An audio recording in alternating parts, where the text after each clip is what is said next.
Okay, Agnes. So I am going to evaluate your score and make this kind of like an overall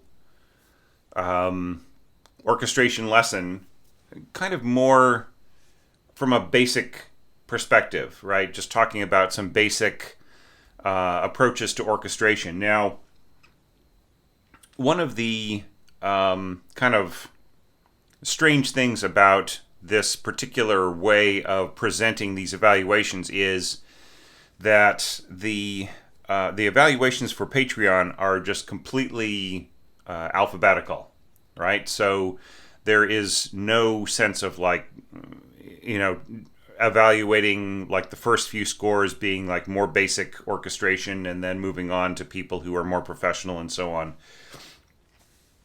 because I don't like to make those distinctions, right? I just really consider us all to be on the same road of trying to improve ourselves and trying to get serious with our music and just improving ourselves to ever, more and more competent craft and so on. All right, but there will occasionally be a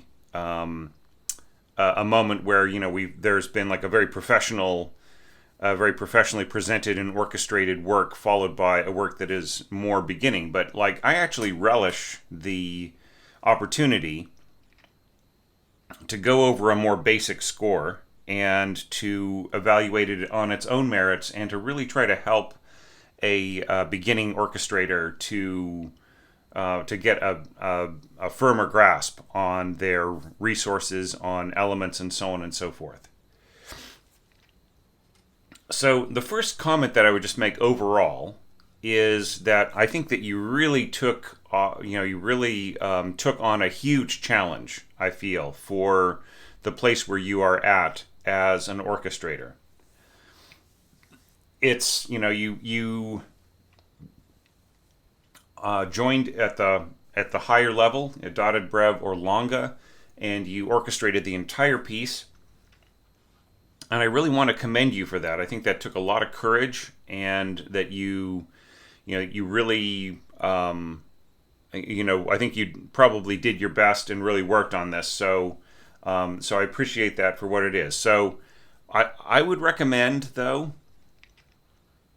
if you are going to be taking on some material like this in the future, to try to limit the size of your orchestra, right? It's like, this basically was orchestrated off the template. In fact, it still says your name here instead of Agnes. So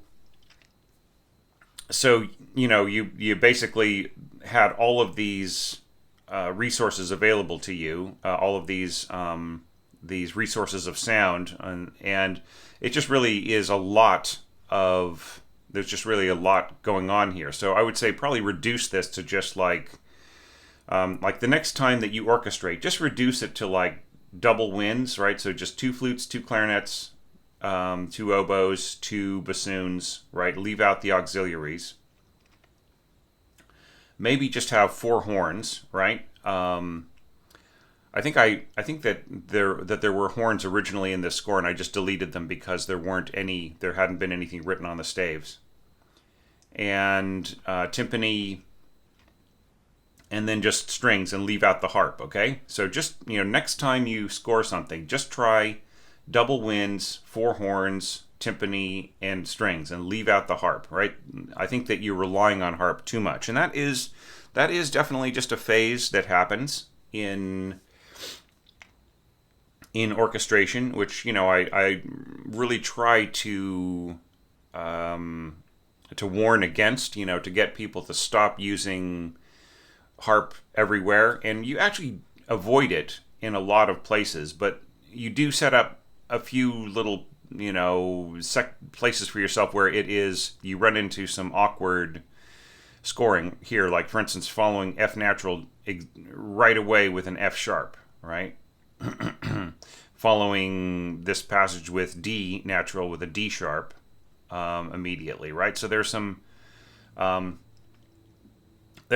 of some odd things in this, all right? And there are numerous wrong notes.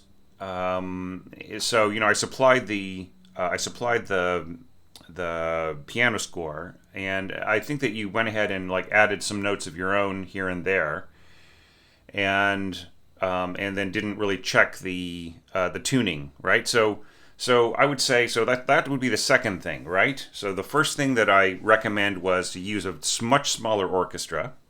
Okay, the second thing is to really use your mock-up, like to play the score, to play it through and to listen to see whether or not you have any conflicts. Those would be notes where the tuning is wrong, or the melody is wrong, or things don't quite work, right? So those are extremely important things for a developing orchestrator. Now, I think that you have been reading a lot on instrumentation, okay, and I can see some of my perhaps some of my training, some of my videos talk about different things that you may have picked up on some of those things, okay. But there are still some parts in here that like there's a lot that does not work, all right, and that is why you've come to me, and I really respect that, right? And I just want to also say that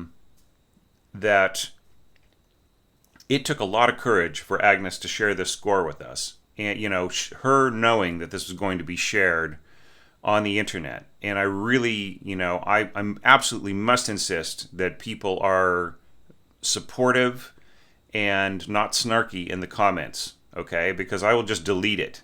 In fact, I might even remove somebody from the channel if they are making nasty comments on YouTube, on the YouTube comments, okay? Because I just really feel that is completely unfair, all right? For the scope of what Agnes tried to do, it was really good for her to try this, right? And it is really bad for us to mock her, all right? So I just want to make that really, really clear before I launch into this. Okay. All right, so to start off with, you've got this little niente hairpin here. And I would say that that's just really unnecessary, okay? Because wind instruments will round off the end of their note, right? And just make it disappear. Okay, each instrument has their own way of doing this, but that is just inherent in the way that the note works. So there really isn't any need to add niente like this unless it is a specific textural effect. However, this is just really like tonal thematic music, and it isn't necessarily textural. Okay, do you understand what I'm saying there, Agnes? In other words, like you're not scoring this for the sake of the subtlety of the sounds of the orchestra. That's really where niente comes in. That's where its best use is, right? Where you really are getting the audience to listen to notes disappearing and reappearing from nothing, right? So I would say avoid this. Just have a hairpin, a regular hairpin. Now here you've got this throughout your score. You've got 1 and 2 sort of marked here and there, but you're sort of putting it in strange places, right? If you really intend the player or the copyist or the conductor to understand that this is meant to be the second player suddenly appearing, then what you have to do is you have to have a separate voice, right? Because as far as we know, this is the first voice, right? So the first voice is playing this E, and then they go G sharp, B, C sharp, F sharp, and they're holding this, and then you want the second player to take over, then that has to be a separate voice coming in, right? And if you have a bar like this, then you really have to supply the missing rest right in here, so that the copyist and the conductor know that that you are keeping track of the second voice, right? So really what is needed here is, I'm just going to go over to the keypad, which is a little off screen here with the way that I've got this. Okay, and I'm just going to select a half rest and just stick it in there. Ugh, sorry.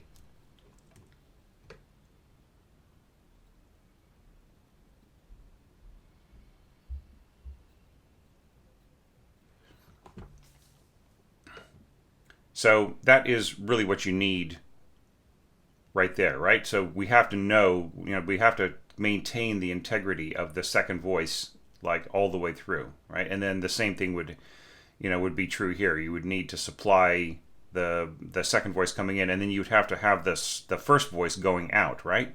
So just throughout this score, like, it's kind of unnecessary, right? Like right here you say two, right? And voice two, we know that because of the rest. So you don't really need to write this, right? So it's going up like this, and then if you take this approach, then you have to have that approach throughout the entire phrase, right? So every single bar needs to have a whole rest. Let's see. So every bar would have to have a whole rest. Oh, excuse me. Didn't change the voice. In first voice, right? Darn it. Right, and this would have to just stay in. This would have to stay in the second voice, right? This changing to the first voice. Okay, and then here you can see we are shifting back over to the first voice, right? So that is how you would have to score this. And you don't even need to mention first and second, right? You don't need to have this, right? Because we understand that with the way that this is scored, right? So, yeah, and then the same thing applies here. Like we're losing track, right? So we need to mark where the second voice is playing and so on, right? Where it's dropping out. Now here I would definitely add a bar rest for the second voice just to help help people keep track, right? So just selecting this. Sorry. All right, so that has to be in there, and then I would just say insert bar rest right here. Okay. And then, so notice this. So now we're keeping track of the second voice throughout the entire part. Okay. And then here's where you would need, like, to tell us whether this was A2 or just a single voice, right? Now you're using Roman numerals, which is a little out there, but that's all right. This seems to be second, like you're writing it as a second voice thing. So let's call this 2, all right? Okay, so see, this makes sense because there aren't any other voices operating over a phrase or in the same bar, right? So that would be the way to mark something like that. I hope that makes sense, right? So now let's just look at the overall orchestration of this first section, right? So harp.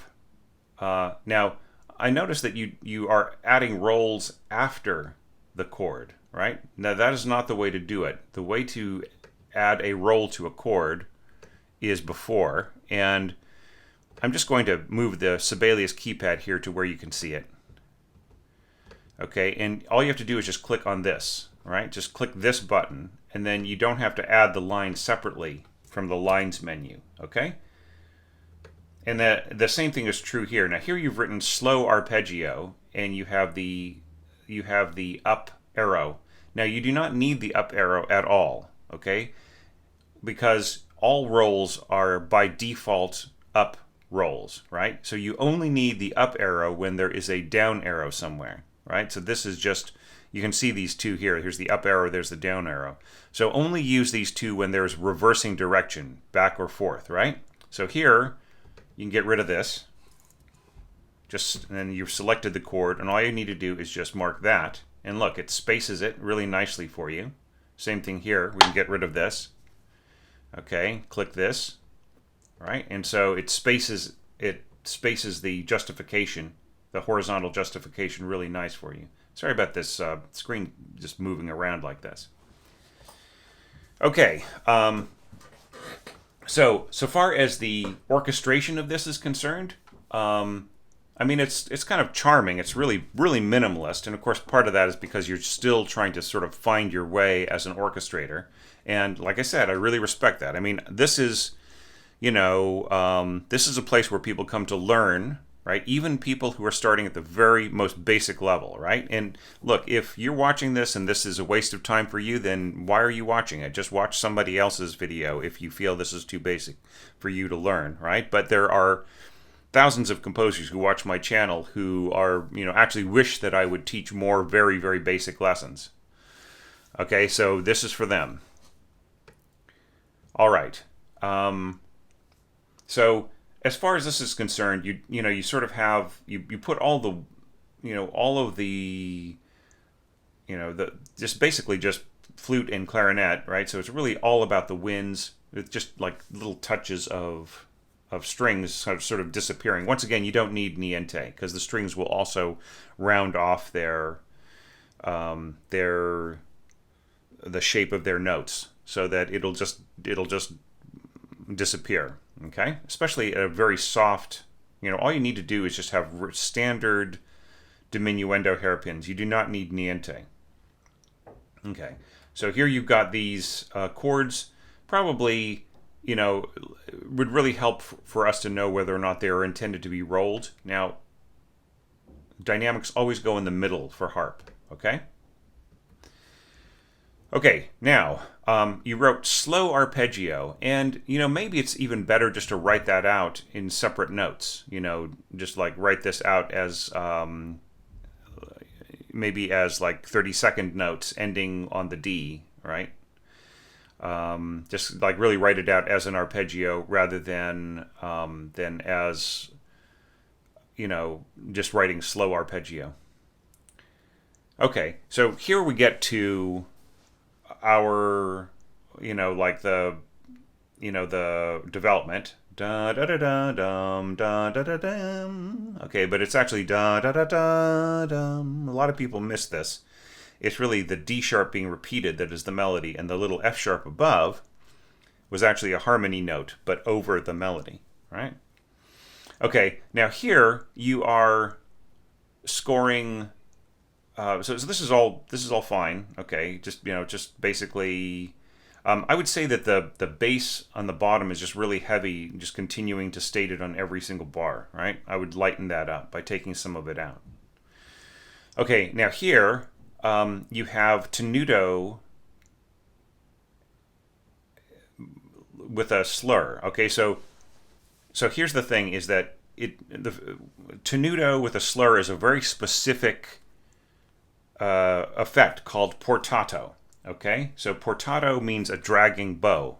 So that would mean that all of the it would be just really pushing like very heavily connected notes together. Okay, so the way to notate that is to have the slur just cover the notes that are portato. There is no need for you to slur into the next note. In fact, it sort of takes away the idea of what is going on here, right? So it's really just like and then play this right here. And the same thing is true here, right? So in order to really clarify your portato effect, the slur should only cover those notes that have the articulation of tenuto on them. Okay? All right. Sorry about the screen jumping around once again. It's just it's just that I'm clicking on the screen and it has a tendency to sort of pull things around because I'm a bit heavy-handed with my mouse. So yeah. All right, and once again, you do not need to niente into piano. Just start with triple P, and then, all right, now here you've got blum, blum, blum, blum, blum. Now I've already talked about very quick pedal changes that would be needed in order to score this all for harp. I think the greater concern is that the harp is being sort of used like the piano. It's almost like you're transporting a plucked piano into the score, sort of as a bit of a security blanket, right? It's sort of like a safety hatch. It's training wheels on your bicycle, right? So the less pedal that you can use, the less harp you can use, then the better. Okay, but I mean, this is all good. Flute on top, and then two oboes, English horn. This is all a C score, so that's fine. And then bassoons on the bottom. So that's a really pleasant, beautiful way of scoring that. I'm not convinced by this little lineup here, right? I don't feel this really adds anything. Now, you notice that Lili Boulanger didn't have that line, right? Now, so here you're adapting the music and adding your own ideas to it. So does it? I mean, what does that really say, right? I've talked in other evaluations about the meaning of the score, right? What does the score mean? What do the different things convey, right? And like whether this piece is just meant to express emotions, or whether it is an actual narrative, like Lily waking up and feeling good and seeing the sun outside her window, right? We can interpret it in a bunch of different ways, but the whole question is like what do different parts mean emotionally? I think that like that even just with narrative, that is another thing. Okay, so we have another missing rest right here, right? So yeah, so second voice. Okay. Right, we need to know what the spacing is, right? When you take away the rest, we don't know what the spacing is. And then here, since this is second voice, the first voice has got to have a bar rest, right? Okay, so that's how to notate that. And then at the beginning of the passage, at the entrance, you have to have some sort of dynamic mark. So the player has all of these bars of rest. They don't know what they're supposed to do when they get to here. So is it forte? Or is it piano? What's the dynamic marking? Okay, and also you might want to make sure that your slurs are the same for all of your wind players, right? So if you really want this to be all played with one breath, da, right? Or do you want it to be played as single notes, dun dun dun dun, right? And then here you are giving like most of the job, like you're just basically giving it to the clarinet and harp, which is very pretty, but I'm not convinced by this line up here that you added. It's a little bit offbeat and kind of, I don't feel that it necessarily, I think it sort of distracts from the meaning of the music is what I'm trying to say. Okay, now, bum, bum, bum, bum. And, this is kind of nice too, flutes, clarinets, but like the trombones are going to be big and heavy. Like, could this have just been done by bassoons? You could have your contrabassoon play this note, and then you could have your bassoons play this note, right? So, or you could have had your bass clarinet play this note, and then this played by bassoons, and just get rid of the contrabassoon. Okay. Now here, I think you're forgetting that you have one bass clarinet, right? And you add a second voice on the... So this is like really risky. And once again, it's the same issue that we had here. So these are two separate voices, right? So they each need some love. Sorry, you can't do that. I forgot you can't just copy bar rests like that.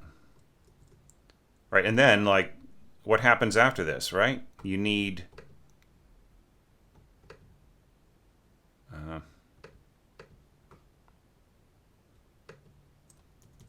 right, so I'm doing a lot of clicking instead of working on my keypad, but just because I really want Agnes to see what I'm, what the operations that I'm using to fix her parts, right? And then the same thing is true here. Now this is acceptable to have a single voice rest that followed by two separate voices. That's perfectly fine. And then this is fine too, to have like a single rest. That's fine. Some purists would want two different voices of rest, even if they were identical, but I feel that clutters up the score. Okay. All right, so how well is it orchestrated? It's fine. I just feel that the bass is really heavy throughout this entire arrangement. It just, maybe pizzicato is better, just like a plucked note is better than just these long arco kind of draggy notes, especially, the lower you get. But just, looking at it, I mean, it's kind of cool that you had solo violin in here, but this is way too far apart for most section. I mean, I'm just trying to think, that's like a ninth. You'd have to finger it. I would have to check that, but it just really is a big stretch. Yeah, I would not score more than an octave as a double stop, right? Because like when you say violin solo, that means that these are all going to be double stops, correct? Right? So that one player has to cover both notes. All right? So that can be problematic when you have really widely spaced notes. So you could also have this duo, right? This could be two violinists, and then you could go through this and rescore it a little bit so we could really see those two voices in action. So divisi, right? So you would have to work that out. Okay. All right, and this is a little strange too. Violin 1, and it says 2 violin. And then here it says violin. It should be violin solo, right? So we specifically know, and then here I would just hide this, right? Just make that a hidden object. Then here I would say at this point, sorry about this being in the way, just score this as 2T. Just write the word 2T over it. Okay, and then hide these objects. All right, you still want them in your score so that you get the change of instrument in your mock-up, right? Okay, so yeah, here you have piccolo playing an extremely gentle register, and you have other instruments. You sort of have a bunch of different dynamics going on here. You have mezzo piano in your flutes. You have pianissimo in your clarinets. Everybody should try to be the same dynamic, okay? And then when you come out of the phrase, maybe you want to have like hairpins getting softer, right? Da da da da da da da da da da. Right, and if you come back and play softer, then it bridges over to here, bum bum bum bum. Now here you have a big problem because the timpani, you can hear this in the mock-up, the timpani is drowning out your harp. And I don't know what this is. This says percussion. What is this note? What is this part right in here? Is this snare drum? Is it cymbals? What percussion instrument is this? You have to tell us, right? But here we've got boom, boom, boom, boom in our timpani. And even though this is written soft, right, it is still going to drown out the harp, just because these instruments, it's very tricky to get the harp and the timpani to work together. Now, I've heard it done before, very delicately, where the harp was playing fortissimo, or forte, and the timpani was playing like pianissimo, right? Like if you really balance it out, and the harp is like, especially if the harp is plucking like some big low notes on its lower strings, then you can get this kind of motion that is like integrated together. Or you can have the timpani part playing really softly, and the harp sort of like gushing and playing like big rolls and glissandos and stuff.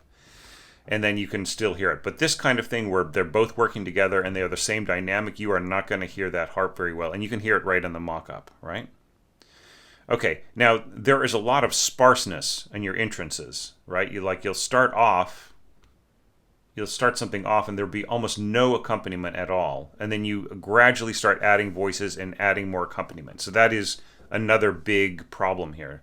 I mean, the same thing is true, it's pretty much in many places, right? There is, you just start off with a melody and there's hardly anything happening anywhere else, right? So I just feel that the canvas is too big, okay? It's just, there are too many choices. There's too much blank space. So I would say, look over many of the other evaluations, Agnes. Really make this an education, okay? Look over all the other evaluations and see like people who have used smaller orchestras and try to learn from that. And here, I mean, I'm not really seeing anything on this first page that couldn't have just been played by two flutes, two oboes, two clarinets, two bassoons, and horns if you wanted the horns. You don't even need the horns. And strings, and you don't even need the harp either, right? Maybe some timpani in there. So I'm going to turn the page now, and we're going to work on the end of the piece. But I just want you to think about that, really, really, like, listen to your mock-up, listen for wrong notes, okay? Try to have fuller textures that are worked out according to the accompaniment style of the piano source, and really try to work with smaller amounts of instruments at first, right? The challenge was not for you to orchestrate everything across all of the different instruments in the template. The challenge is for you to use instruments from among these, and maybe add your own if they're standard instruments. Like if somebody wanted to use sarrusophone instead of contrabassoon, that's fine. Or if somebody wanted to add a saxophone, we've already had a couple of scores with saxophones, which is totally fine. If somebody added an E-flat clarinet, I think that was in a couple of scores. So, you can add instruments, but you can certainly take instruments away, right? And if you are a beginning orchestrator, really, make sure that you are, working with a smaller group at first, so you really get a handle of it and you don't get overwhelmed by the different amounts of choices. Like if you really boil it down to a few instruments, then you have way more control over your material and you don't get lost in the vastness. Okay? All right, so let's turn the page. So right in here, it's just very sparse orchestration, and I would rather move forward. But just to let you know, I just felt this could have been fuller, just more fully orchestrated and realized, and and once again, relying on the harp is not helping. Okay, it's providing too much of an easy way out for you, right? You're probably coming from a piano background, a pianist perspective, so it's just all too easy to think, oh well, there's this really beautiful, very lush instrument that sounds sort of piano-like, and it can play a lot of piano-like things, right? But it's really a trap, right? Because it prevents you from becoming a better orchestrator. So really, your next effort, score it with no harp, okay? If you're going to do next year's challenge, or if you're going to take up some other challenges to yourself, then just really score it with no harp, all right? Okay, now we're going to start here. I noticed that you moved around a lot of the rehearsal numbers. So it doesn't really matter so much because you decided to submit the entire score, but in the future, if you're doing this on Patreon, can you just leave these rehearsal marks alone, please?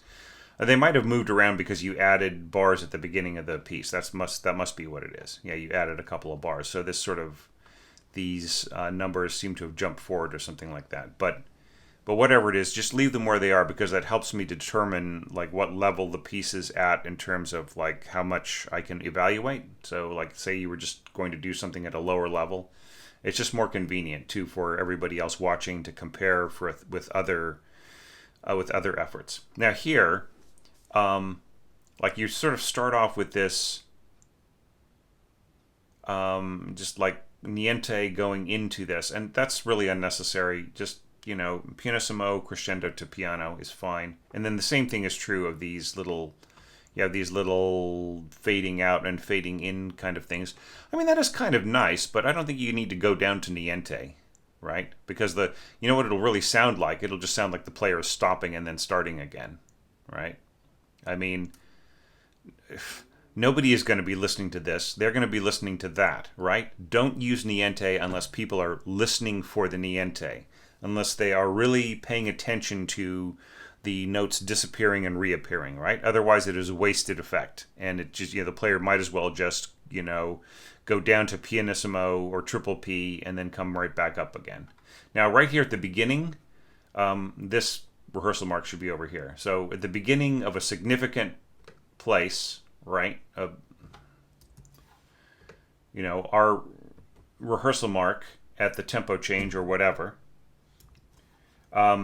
This should really, be marked very, very well in terms of what the dynamics are, even if they're the same as before. Like, because if everybody jumps to letter C in their parts, then it's really helpful to know what the dynamics are going forward for a new passage. Okay, I'm not saying that you have to do that at every passage, but when you have a section like this that is really starting something new, then you really do have to mark the dynamics at your entrances. And the same thing is true for all of these other instruments, right? We don't know how loud they're supposed to be. Are they supposed to be as loud as they were before, mezzo, forte, crescendo? Right? That would explain why these notes are too loud. And once again, you don't need to mark two like this, right? Like, I think you mean to say that these first two notes are played by the first player, and then the next is played by the second player, but then you mark it again, and I just don't know what you mean, right? So I would say in general, it's not necessary to have these played by a second player. Not at all. Just have the first player play everything, right? And same thing here with the oboe and your clarinet. Like that, these could all be played by the first player just fine, right? In fact, that's their job. If there really is only one part to play, you generally give it to the first player because they have the most time to practice. They're getting paid the most. They're the most competent person, and they are in charge of leading the section. That is not to say that many or even most second players couldn't play extra parts and do more things, but it's just not necessary, right? Don't do it unless it's necessary, okay?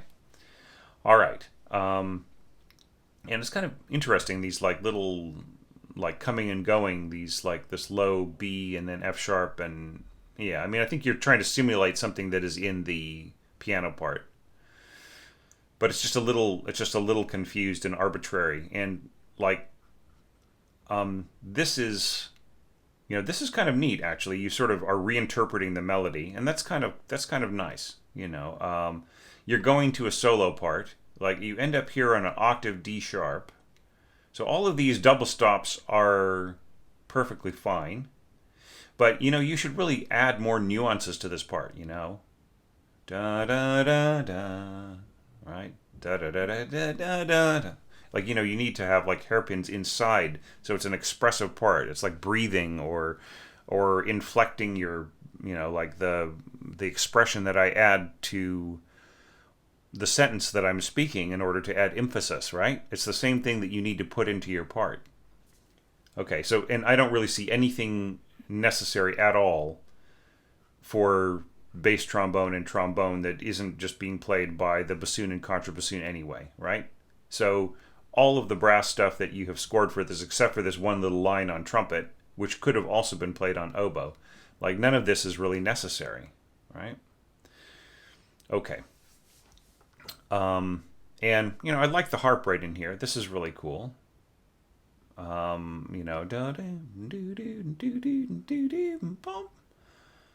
doesn't ever quite get up to the high F sharp that it's supposed to go to, though, right? So once again, some wrong notes are in here. Okay. Now, bum bum bum bum da da da da da da da. Okay, and this right here is the wrong notes. You really have to be careful about that. Here I am bringing up the score on my other screen. Sorry, sort of around the corner. That's why my voice is changing. Okay.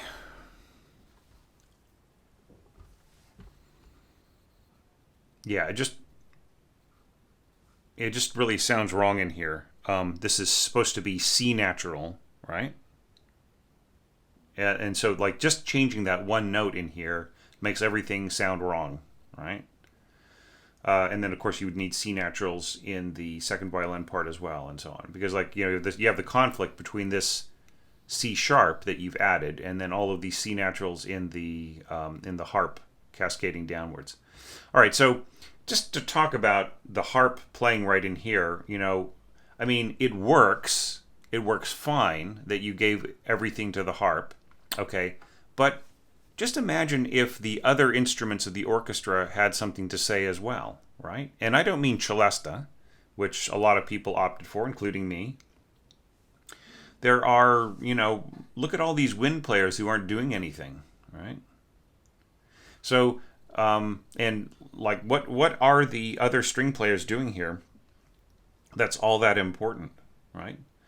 This actually could have been played by viola, even all the way up to that high C sharp. And then the first and second violins could have been helping out with this idea. And then, whether it's pizzicato or just cascading downwards or, who knows what, right? And then maybe some of the lower winds could be handling some of this, like the clarinets and the English horn, right, could be handling some of this right in here. So the options to you are enormous, right? There are so many things that you could do, even without adding brass, without even having harp in there. There are so many things that you can do. So I really challenge you, Agnes. Like the next time you are doing something like this, taking on a project to improve your scoring, just try to see, really score read other works, like score read Holst's Planets and The Rite of Spring. I mean, I've got lecture series on this where I go over every bar of those pieces, right? So please look at some of my orchestration lectures. I'm about to go back to lecturing on La Mer by Debussy. So really look at all of those different options, and try to let the imagination of those composers stir you to adding more texturally rich ideas. All right, just it's sort of like like your scoring here. It's fine for a beginning effort, okay, but just imagine that you were in a kitchen and you were baking a beautiful cake, right? And you could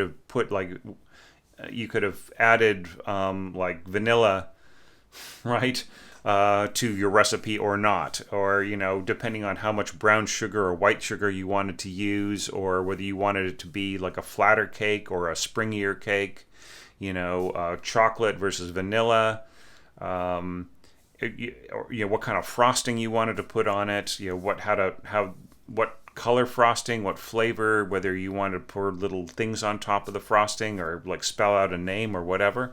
It's just like that is so much, you are able to do so much more than just the basics, right?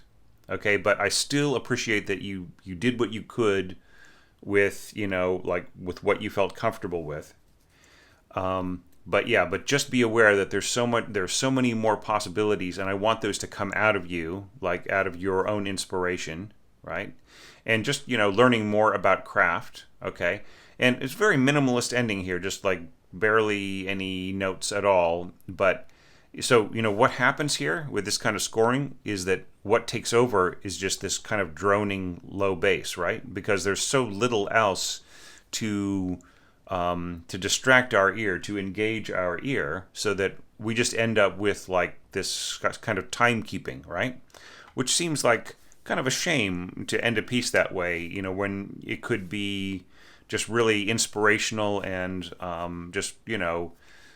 you could put yourself in the place of the composer and say, how can I express her joy, her feeling of calmness and reverence, right? That's kind of the way that this ends, like reverence. Have you ever done any ballet? So like where at the end of the class there's a reverence where the student acknowledges the teacher and acknowledges the pianist, and it's the same thing happening here. It's like whatever is happening to her, she's like acknowledging that beautiful day, right? So that, right here at the end, you need to be spurred to the heights of your inspiration, right? So I challenge you, Agnes, to to do even better, to do the best you can. I know this was a beginning effort, so it's really not fair for me to say, like, whether you could do better or worse, but I know you can do better, right? Because it's written all over this piece, right? Just it's not so much that you can't do it, it's just that you don't know how to do it yet, right? So, but like there are little footprints here that I know that if you knew a little bit more about how you needed to do something, we would see that on this page and it would sound really beautiful, right? So you just really, really need to educate yourself more about basic orchestration. Okay, so I think you should score read a lot of like Tchaikovsky, Brahms, Mendelssohn, score read Berlioz's Symphonie Fantastique, and maybe some Beethoven and Mozart. Just really like start off with orchestration that isn't necessarily huge and sprawling. I know Berlioz gets really, really big, and so does Tchaikovsky at times. But they wrote many movements of their works that, like say the second movement of Tchaikovsky's Sixth Symphony, right? That would be a really great one to study, right? Or all of Brahms's Third Symphony would be really, really great for you to study. And maybe the Dvorak 8, like some of the movements that are not too enormous. So just really focus on scoring that's really imaginative, beautifully colored, and yet not too huge yet, okay? And just really start thinking about why things sound the way they do and how they work, okay? And please do yourself a favor and watch a lot of the evaluations. And don't just focus on the evaluations where, I praised the person who gave me the score because it sounds very professional and so on.